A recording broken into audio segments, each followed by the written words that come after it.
Ano ba to, every fiesta, ganito kayo? Grabe kayo, saya naman. Lipat na kaya ako dito. Hindi, dati, ito true story.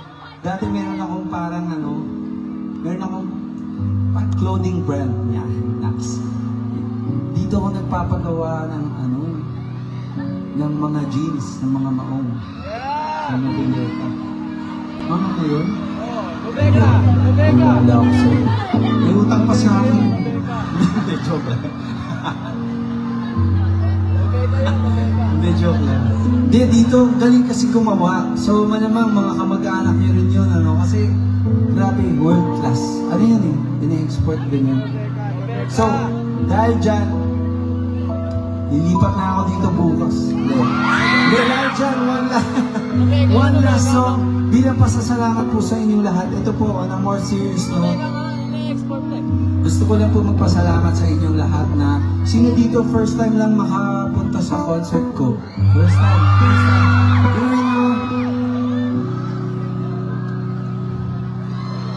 First time, di ba? Biruin nyo sa tagal ng ginagawa ko ito.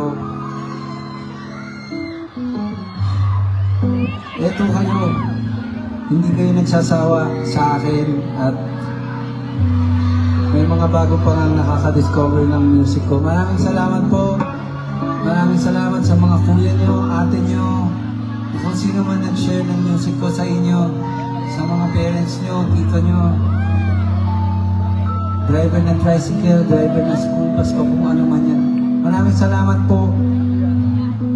One last song, ito po, dinededicate ko para sa inyo lahat. Sana po hindi po kayo magsawa. Ako po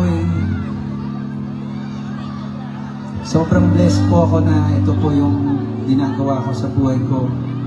Mas matagal na po akong masikero kaysa hindi masikero. Ganun katagal ko na po ginagawa. Ginagawa ko po yun dahil po sa inyong lahat. Kaya dahil dun, ito po inaalay ko sa inyo. Nakikita ko po lahat ng masaya nyo. This one is for you. This song is called You'll Be Safe Here.